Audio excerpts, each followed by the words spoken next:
مال دنیا، شیرینی دنیا، خانه های زیبا، ماشین های رنگابرنگی که از درآمدهای نادرست و حرامی تو به دست می آید، اونا ترا مبادا که کور نسازد، کر نسازد یا مغرورت نسازد. بسیار با دقت باشین.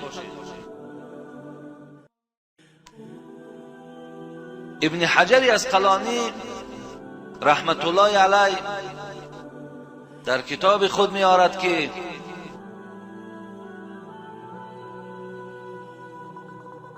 ان رجلا من بني اسرائیل جمع 80 تابوتا من العلم.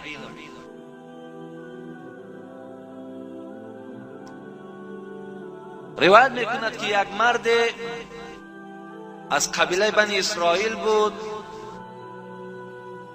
بی نهایت علم بلند داشت، خیلی عالم بلند بود، تا جایی که جمع 80 تابوتا من العلم، 80 صندوق کلانی داشت که همه او کتاب پر بود و از حال همه کتاب ها آگاه بود.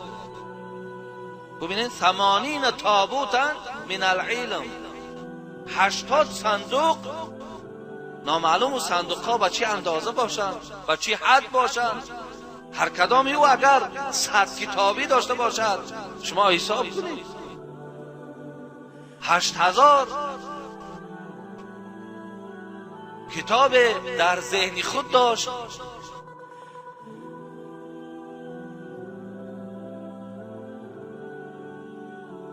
ولم ینتفع بعلمی، ولی یک بدبختی داشت که با آن چه خوانده بود عمل نمی کرد. هست شخصیت ها حالی ببینید، بعض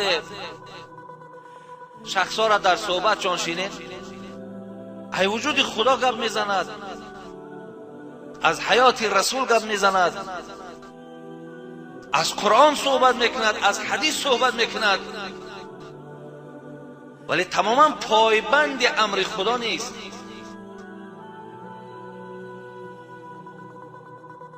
بسیار میداند ولی عمل ندارد. این مردم از جمله همین نافهم ها بود، نادان ها بود. فاوحى الله تعالی الى نبیهم قل لهذا الجامع لو جمعت كثيرا من العلم لم ينفعك. بعداً با پیامبر همون زمانه خداوند امر کرد که پیش همین شخصی که اینقدر کتاب را نزد خود نگه می‌دارد، می‌خواند، به او بگو که اگر از این دهم دیده بیشتر تو اگر کتاب جمع کنی و از پی او باشی و تو فایده نمی بخشد تا زمانی که اگر تو پایبند 3 چیز نباشی.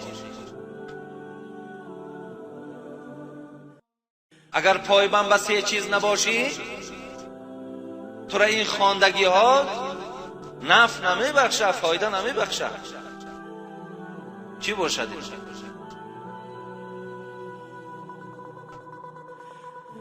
لا تحب الدنيا فليست بدار المؤمنين ولا تصاحب الشيطان ليس برفيق المؤمنين ولا تؤذي أحدا من المسلمين ليس بحرفة المؤمنين. گفتن 3 چیز. یکم، دنیا را دوست ندار.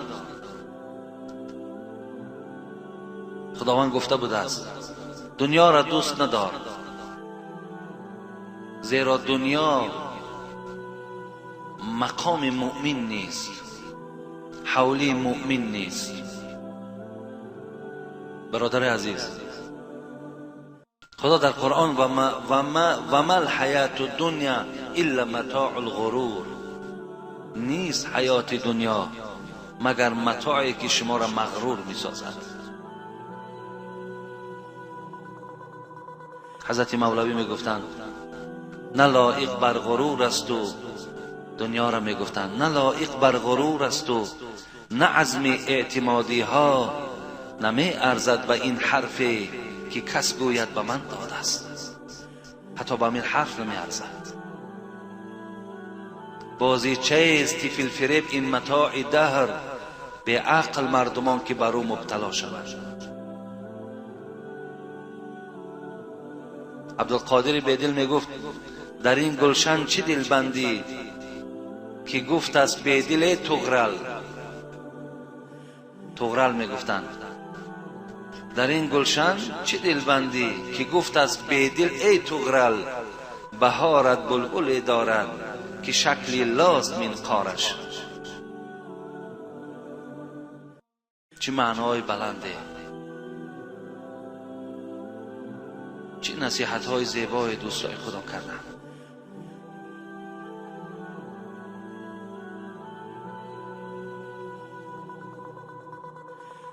کسی پرسید از آن ابن ادهم چرا ملک جهان را کردی برهم؟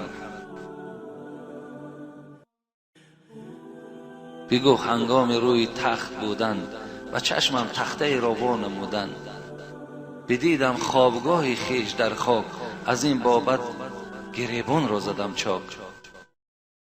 چی سود از تخت آی روی تخته که نوشی قطره آب زی پخته. تحلیل های ایشان رو ببینید. دویم، رفیق شیطان نشوید، زیرا شیطان رفیق مؤمن نیست. گفت خداوند. دویم، خدا در قرآن میگد و کان شیطان للانسان خذولا، شیطان انسان را میخواهد خار سازد فقط. انما یأمرکم بالسوء والفحشاء، خدا میگه این شیطان انه لکم عدو مبین، انما یأمرکم بالسوء والفحشاء، همه وقت شیطان شما را به بدی و به راههای بی‌ناموسی و با راه شرمندگی شما را میکشد.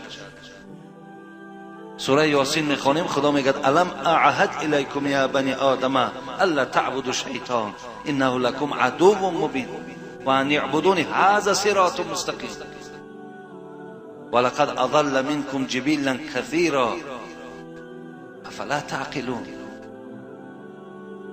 آیا ما با شما عهد و پیمان نکردیم که شیطان را عبادت نکنید؟ عبادت کنید مرا، خدا میگه. بسیاری از شماها را شیطان گمراه کرد. کی تعقل میکنید؟ کی عقل میگیرید؟ سوم پیامبر همون زمانه در خداوند چی گفت؟ مؤمن ها را بگو که به کسی آزار نتیند، زیرا این کسب مؤمن نیست. به کسی آزار ندهند، این کسب مؤمن نیست. پیامبر گفتند ولقد رأیت رجلا یتقلب فی الجنه فی شجره قطعها من ظهر الطریق تؤذی المسلمین كانت فی تؤذی المسلمین.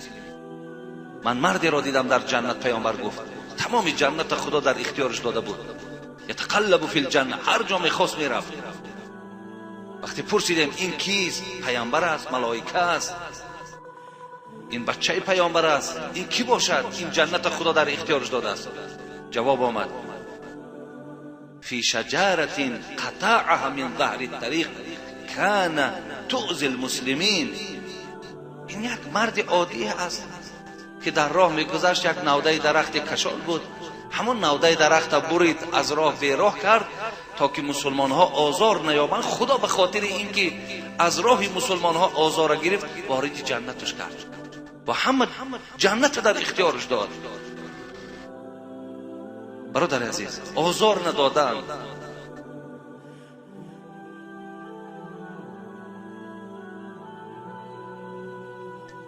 المسلم من سلم المسلمون من ید و اللسان.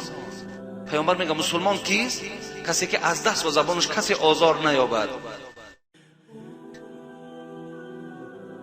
شیخ سعدی میگفت مسکین خر اگرچه به تمیز است، گربار همه برد عزیز است. گاوان و خران بار بردار، به زاده میان مردم آزار. از آدم آزار میداد، گاو و خر بالا دانستند. برادر عزیز، من برای چی این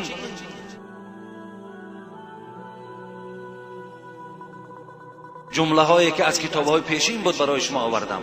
این مخصوص برای برادرایی که امروز شما دستی در سودا دارید. سه چیز: یکی دنیا دوست نداشتن، دوم رفیق شیطان نشدن، سوم آزار ندادن. برادرایی که امروز در سودای خود میخواهند که مردم فریب دهند، میخواهند با راه خیانت، با راهی گویم یعنی عقل انسان دزدیدن. خداوند در قرآن و اوفوا الکیل والمیزان لا نکلف نفسا الا وسعها و اوفوا الکیل والمیزان بالقسط لا نکلف نفسا الا وسعها. خداوند تأکید میکند شما در حالتی که بار میکشین، برای کسی بار میدهین، در وزن، در ترازو، در متر، خدا میگه اوفوا الکیل والمیزان، عدالت جاری کنین، حقیقت کشین، بسیار با اهمیت باشین، کوشش کنین که مبادای اگر ذره از حق یک است و شما نگذرد. خدا تاکید میکنه و اقیموا الوزن بالقسط لا تخسروا الميزان. خدا سوره قرآن دا میگه شما در ترازو، در چین کردن، در متر، در پایمانه بسیار بسیار با عدالت باشید. یکی نشود که حق مردم لا تخسروا الميزان، شما در ترازوها، در مترها، در دانه دادن، در هر نمودی نوع سودایی که نباشد کوشش کنید که حق مردم در تجاوز نکنید. این تأکیدن از جانب خداوند. تأکید برادر عزیز.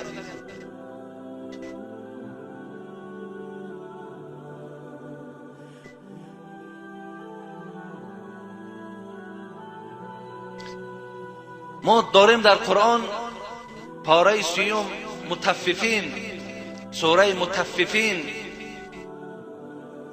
خود همین سوره مطففین مخصوص برای سوداگران نازل شد. سبب نزول یا هم برای تجارت بود.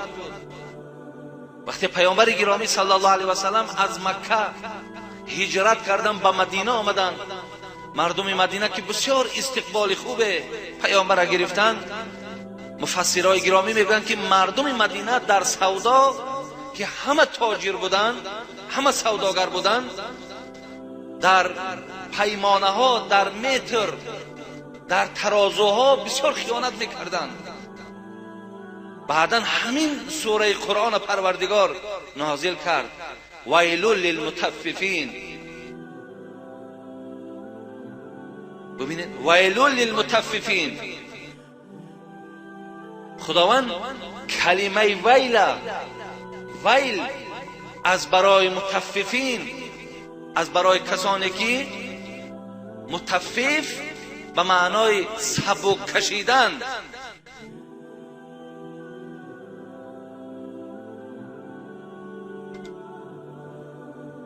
خب ویل للمطففین، ویل از برای کسانی که سبک میکشند. الذين اذا اكتالوا على الناس يستوفون. ببینید مثل که آیت قرآن میگوی برای امروز جامعه ماست. الذين اذا اكتالوا على الناس يستوفون. وقتی که برای خودشان میگیرند، برای سودا، مثل که امروز دهقانهای ما به بازار میآیند، سوداگرای ما از اونها بار قبول میکنند. خداوند میگه ویل برای سبکگیرها، سبککشها. کدام سبککشها؟ آن کسانی که وقتی که از مردم بار میگیرند با ترازوی درست میگیرند، ترازوها را بسیار اهمیت میدهند، کوشش میکنند که در وقتی از دستی خریدار گرفتند فریب نخورند، بسیار با دقتند. الذین اذا اکتالوا علی الناس یستوفون، با پررگی میگیرند. حتی بعضی از دهقانهای ما چنان شیردلند که 1 کیلو و 2 کیلو را صرف نظر میکنند، میگن ایناش حقی تو بگذار اگر همون را دهقان به کسی بندد که او انسان انصاف داشته باشد. ولی اگر برای آدمی که او در دلش نیت خیانت دارد، نیت آزار دادن بنده های خدا دارد، برای مردم مشکلات میارد، برای او حتی خریدارای ما هم با دقت باشند، زیرا این شخصای بی انصاف حتی کیلون گرم حیف میکنند. در اینها گویم که حتی که گناهگار میشوند که این خیل انسان ها را چکار میکنند؟ کمک میکنند. ببینین الذین اذا اکتالوا علی الناس یستوفون، وقتی که برای خودشان میگیرند، برای فروختن خودشان با پررگی میگیرند، ترازو را بسیار درست اهمیت میدهند. و اذا کالوهم او وزنوهم یخسرون، ویل برای آن کسانی که خدا میگد وقتی که برای دیگرها میدهند یخسرون، سبک میدهند، در حق ایشان فریب میکنند، مال ایشان را به فریب میگیرند. این خیل طایفات در مدینه منوره بود. در مدینه منوره انا همین خیل سوداگرها بود. وقتی برای دکان خود میخریدن پره ترازو را اهمیت میدادند، وقتی برای مردم میدادند بسیار خیانت میکردند، پروا نداشتند. حتی یگان راه های فریب در ترازوها، خواه الکترونی باشد، خواه سنگی باشد، خواه دستی باشد، چاره ها میکوند که کنی با کدام راه چند گرم از مردم فریب کنیم. حتی من دوره های شوروی را یاد میتیم، دوره هایی که ولی جوانای ما شاید بچه های 15 ساله و 10 ساله و دوره ها را یاد نمیتیم. سوداگرای ما میگفتند در همون زمان که اگر چنده که از گرم میزدند، بعضی فریب ها همون زمان هم بود، اون زمان شاید با بیشتر بود، ولی امروز خیلی در بین تاجرای ما که عبادت هست، خدا ترسی که هست، با کم کم رعایت میشود. اون زمان ها با دزدا زیاد بودند، برای اونها باید که اینا باید دزدن، بعد برده با دستی دزدا دادن در کار. حتی برای ما میگفت همون کاغذش بس است. اون زمان ها میدونن کلاگ میپیچانیدن، در درون کلاگ گویم بعد قند میدادن یا کنفیت میدادن یا چیزی که میدادن. شما میدونید که همون رولانای کاغذی که به مگزین ها می آمدن اونا قریب 200-300 کیلو وزن داشتن.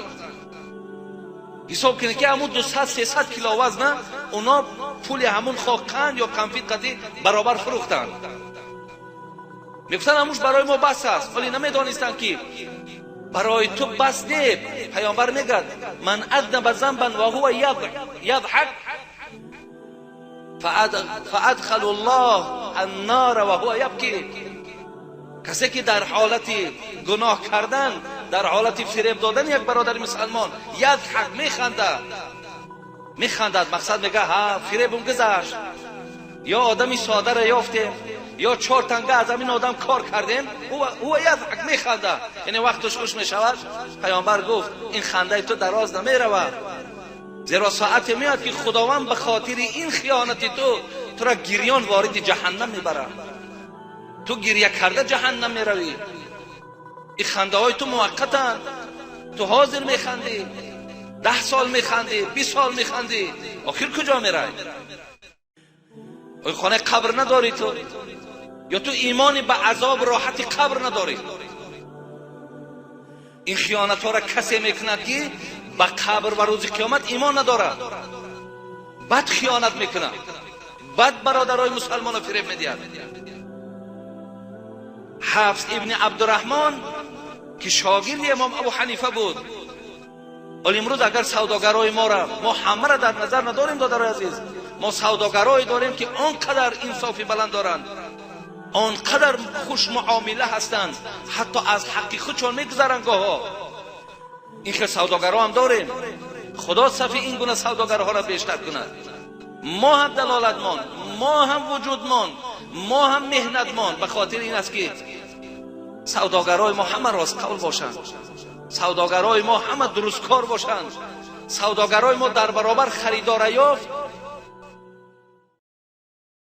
هیچ وقت در دل اون نسبت او مشکلات و وزنینی و فریب دادن نباشد. خداوند تاجرای ما را تاجرای گرداند که ماهای رمضان، روزهای عید با گفت بعضیاش سیزان است، پول کارکنی است. خداوند سوداگرای ما را از این شعاری که این حالت پول کار کردن است، این شعار را از ذهنشان دور کنه. مثل دیگر سوداگرای ما اکثریتش به دولتند. خدا را شکر خانه داری، زن داری، ماشین داری، دیگر چی میخوایی؟ و همه چیز خداوند تو را از کسب تجارت که کسب پاک است خداوند رسانید. روزهای عید باید جوانمردی شما بیشتر باشد. این عید قربان میآید. ما سیزان گفته یا فرصت گفته یا غنیمت گفته همون حالت استفاده نبرید. در روز عید کوشش کنید که همون عید برای تو خرسندی باشد، برای برادرت هم خرسندی باشد. اون پول هایی که مثال شما در کیسه هاتون دارید فکر نکنید که همه پول دارد، اونا هم بی پول هم بیچاره. همه پول ندارد برادر عزیز. ولی بینیم بازار رویم، بعضی خریدارا را ببینین، بعضی خریدار 200 گرم گوشت میخرد یا 500 گرم گوشت میخرد. آیا او نمیخواهد که 1 کیلو گوشت داشته باشد یا 2 کیلو گوشت داشته باشد؟ میخواهد، ولی قوتش نمیرسد، شرایطش نمیرسد. اگر همون حالت دادر عزیز تو از امو با استفاده بری، تم نجاست کودک تبخو بهتر است. به نام خدا همون حالت اگر تو ایمانت اسلامت اگر جوش نزنه و غمی او غمی تو نباشد، از اونم پسترش استفاده برای تو بهتر است. از اوی که تو حق یک برادر مسلمان تا به هر راهی نباشد فریب کرده میگیری. حتی پیامبر میگه المسلم اخو المسلم لا یحل لمسلم باع شیئا و فی عیب لم یبینه. مسلمان برادر مسلمان است. اما با یک دیگر مسلمانیم که نه بس از کدام کوچه ایم، از کدام شهریم، از کدام طایفه ایم، ما مسلمانیم، همه برادریم. وقتی برادر باشیم پیامبر گرامی لا یحل لمسلم، ببین حلال نیست برای تو چی؟ باع شیئا، چیزی را میفروشی که در او عیب است، تو عیبش بیان نمیکنی.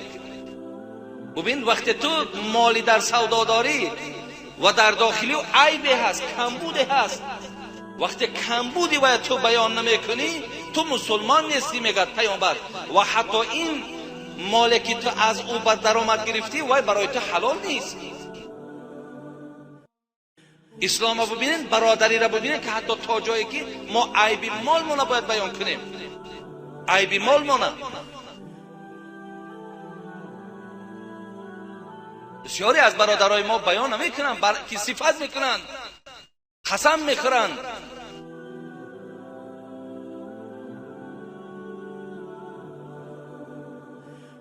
بسیار دادرای عزیز در مسئله درآمد بسیار با احتیاط باشین، زیرا پیامبر گرامی میگه طلب الحلال فریضه بعد الفریضه.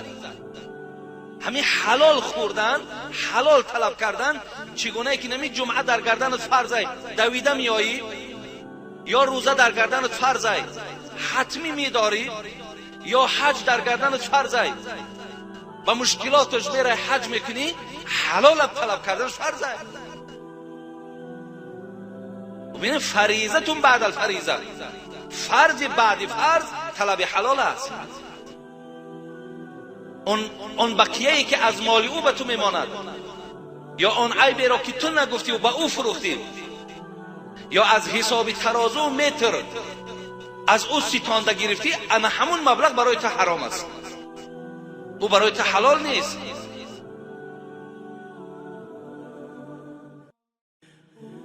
حضرت ابوبکر رضی الله عنه این خسور پیامبر گرامی، این اول یار پیامبر گرامی، این بهترین انسان بعد رسول صلی الله علیه و سلم، شما ببینید که در حیات خود یک بار به مثال یک لقمه که ما میگیریم در دهنمون میگذاریم، ممکن لقمه های ایشان سنتی میخوردن، با 3 انگشت میخوردن، امروز 5 تا از کم است، با 3 انگشت پیامبر خوراک میخوردن، برای کم خورن، با ترتیب خورن. باور که دهن ما حاضر از میرش میده است. به همین زمان ما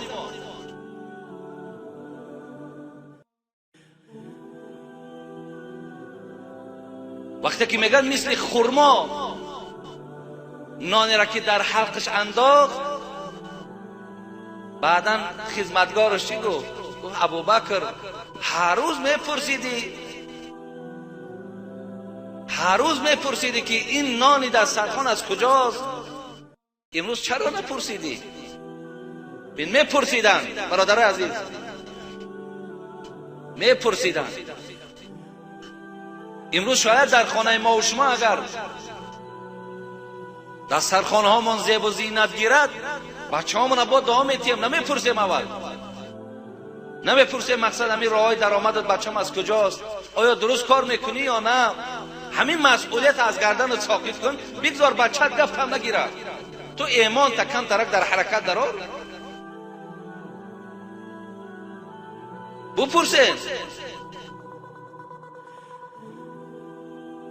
اگر دسترخوان‌های ما رنگارنگ شود، شاید بچه‌مان از کدام راهی که بیارد با شرم نکرده، اولم که تو دعا نداری، با دعاش میتین که خدایا اگه در همین کسب بچه‌م برکت ده، بچه تیا دزد دی، بچه تیا حرام خوره، مقصد در همین دزدی و حرام خوریش خدایا برکت شده.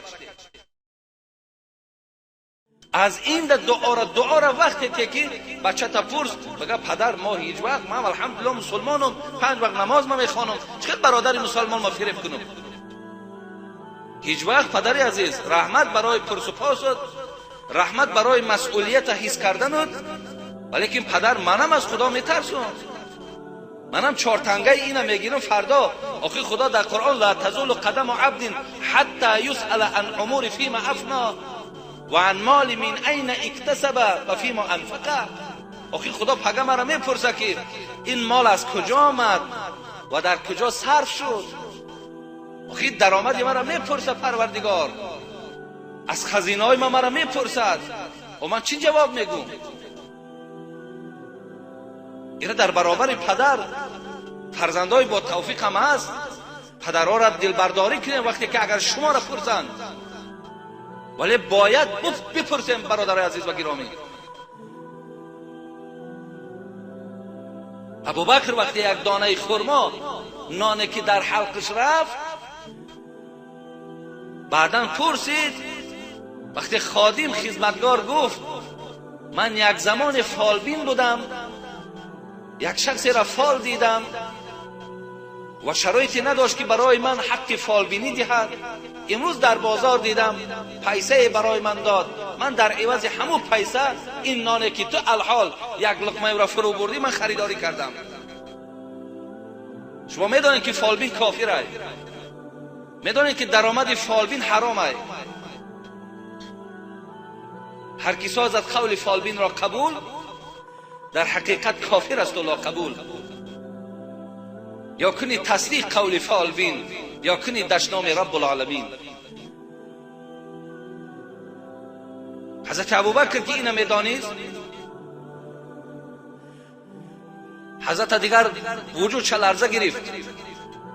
اونا وقتی که لقمه حرام خبرش که به گوشان رسید، اونا بی طاقت بشدن. امروز مایم که شاید که از راه حرام به دست بیاریم، گویم که خیلی ساده را یافتیم. اونا این خیلی نمیگفتند، اونا این خیلی عادت هم نداشتند. بعدا میگه از جاش خیست و گویا که حضرت تب گرفت، میگه دستش در همین حلقش میداخت انگشته و هرچند که زور میزد نمی آمد. یک لقمه در یک معده خالی، در یک معده که گرسنه بود، حضرت ابوبکر سبب نپرسیدنش گفت که بسیار گرسنگی بر من غلب کرد، من دیگر از تو نپرسیدم. بیرون میبرآمد، مردم میگن میدی چهره ابوبکر خون در روش نمانده بود. گفتن حضرت خیلی که تو قصدا نخوردی، تو نافهمیده خوردی، خداوند از نافهمی میگذرد. گفتن آخه من خبرش میدانم از راه حرام است، دیگر چی جای نافهمی است؟ آخر گفتن تو این آدم خرابی، خودت قوت نداری، هرگاهی که مثال آن نفسی که از داخل به بیرون میبرد حالی تو را با مشکل تر میکند. حضرت ابوبکر چی میگفت؟ میگفت اگر قسم به خدا همین لقمه ای که در معده من است همراه جان برایت من راضی هستم، همراه جان برایت من راضی ام، ولی این لقمه در معده من باقی نماند. بعدا راه ها دادن، گفتن خیلی آب نوش، آب جوش آمدگی نوش، یا دیگر آبها را استفاده بر آب زیاد که شود انگشت در حلقت انداز با آسانی می براید. میگر همچنانم کردم. همون لقمه را از وجودش برآوردن. بعد در اخیر وقتی که دمش آشید بچه گفت آخر من از حبیب خدا شنیده بودم، آخر من از این محبوب الله شنیده بودم، من از شوهر عایشه شنیده بودم، کل جسد نبت من الحرام فالنار اولا به. این سخن پیامبر گفت، مرا وادار کرد که این لقمه حرام من از داخلم بیرون کردم. که پیامبر گفته بود از هر جسمی که، هر بدنی که اگر از راه حرام آب و تاب می‌یابد، از راه حرام قوت پیدا میکند، این جسد ارزنده آتش دوزخ است. این سخن گفت من از محبوب الله رسول اکرم شنیدم و نخواستم که این جسد من ارزنده آتش دوزخ باشد. من میخوام این جسد من ارزنده باغهای بهشت باشد، نه وارد دوزخ باشد. برادر عزیز و گرامی، حفص ابن عبدالرحمن که من در اول خادم همراه خدمتگار ابو حنیفه بود، برادرای عزیز و گرامی، وقتی که میدانین حضرت امام ابو حنیفه تاجر بین المللی بود، تاجر یک عراق نبود، او به تمام دولت‌های بیرون مال میفرستاد، او کارخانه داشت، او جای متریال براری داشت، حتی به کالای خز مشهور بود، بسیار تجارتش بلنده بود، حتی بانک داشت. بانک ببینین، بانکی که امروز بانک کرای ما دارد، بانک داشت حضرت امام ابو حنیفه که پسندازی امام ابو حنیفه در بانک از دست مردم گرفته 7.5 میلیون بود. طریق بانکداری را حتی به جا می برد. بازم این که قرآن میخواند، بازم این که مسئله اجتهاد میکرد، بازم این باز تاجر بین المللی بود. اینقدر تاجر کلام بودن. میگه وقتی که متریال های زیاد در دست حفص ابن عبدالرحمن داد، گو وقتی فروختی انا همین متریال زیر آب ماندگی است، صفت چگون کرده است، ولی قیمتش به این اندازه باشه، مثل اونها در نرخ بلند نفروش. حفص بجان قبول. وقتی که مالها را فروخت، حفص ابن عبدالرحمن در بین فراموش کرد. همون مالی که به صفت بود همون را مثل مالهای با صفت با یک نرخ داد. برادرای عزیز، همون تاجرایی که به همت، همون تاجرهایی که بغیر جمع کردن شما خراجات ندارین، شما را خاک پای ابو حنیفه کنن، خاک پای ابو حنیفه تون کنن. دعوا نکن که من در مذهب امام ابو حنیفه ام. تا اگر در مذهب امام ابو حنیفه باشی، مذهب امام ابو حنیفه روش قرآن و سنت است. اون کس وقتی آوردن باره دید پول کلان، گفت آخر این باری که در بین بود چرا اینقدر بار زیاد؟ گفت حضرت فراموش کردم، همون باره به همون نرخ دادم. جمع همون مالی که فروخته بود میگه 30,000 دیرم بود. 30,000 دیرم برادرای عزیز، 30,000 دیرم این خیلی پول کلان بود در اون زمان که همگی همون 30,000 دیرم را به خاطر که این مال در بین مال حلال او گویم علاوه شده است، همون را در همون بغداد فقرا مساکین هر جایی که آدمی محتاج بود همه پول در اون تقسیم کرد، به خاطر که مالی که عیب داشت و با نرخی که ارزش داشت از او بلند فروخته شد. آن شک و شبهه از بین مال ابو حنیفه دور شود. 30,000 درهم در راه خدا داد. برادر عزیز و گرامی، ویم آدم بود، ویم انسان بود، فقط دل خدا ترس داشت، فقط به تمام هستی خود از خدا می ترسید. برای این معامله را در برابر برادرای مسلمان اجرا میکرد. ولی ما امروز همون حدیث پیامبر که از باب معجزات 1500 سال پیش پیامبر گفته بود که زمان میاد که یبیع الدین و بعرض من الدنیا، آدمان پیدا میشوند که دینشان به یک پارچه دنیا میفروشند. بعضی از سوداگرهای ما همون راه را قبیدند که به پارچه دنیای آخرتشان میفروشند. حضرت مولوی جلال الدین رومی میگفت هر که آخربین بود او مؤمن است. برادر عزیز، هر وقت معامله با کسی میکنی آخرت در پیشت بیار، آخرت در پیش بیار. حضرت مولوی جلال الدین رومی میگه هر کسی که آخرت میبیند دائم در فکر آخرت است، او مؤمن است، او ایمان دارد. هر که آخر بین بود او مؤمن است، هر که آخر بین بود او بدین است. کسی فقط فکر آخرجه میکند، فقط فکر شکم میکند، فقط فکر بهبودی خانه خودش میکند، او دین ندارد. گفت حضرت کوشش کنیم برادر عزیز تا ما در صحیفه بدینانه، در صحیفه مؤمنها باشیم. کوشش کنید سوداگرای عزیز، برادرای مهربان، از پیش بعضی وقتی که مال میخرن 1000 نمود بالا بود و با چشمت بازی میکنی که پیش من بیا، یا حتی شرم نمیکنی، مقصد با دستت اشاره میکنی پیش من بیا. آخه دستای تو، این نغمای تو دروغن، این بیرحمی تو است، بی انصافی تو. ولا تناجشو پیامبر میگه ولا یبیع بعضکم علی بیع بعض، شما بالای سودا یک برادر سودا نکنید.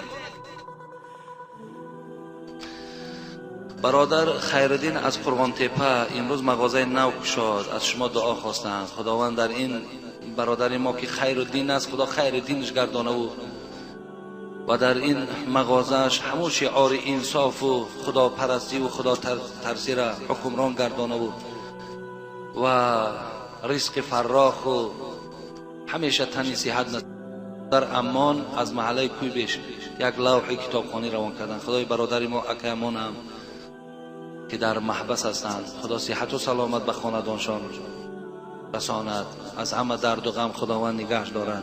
و دیگر برادرایی که امروز از ما زندانی هستند خدایا با فضل و کرم خودت مشکلاتشان آسان و با صحت و سلامت خدای به خاندانشان بر بگردان.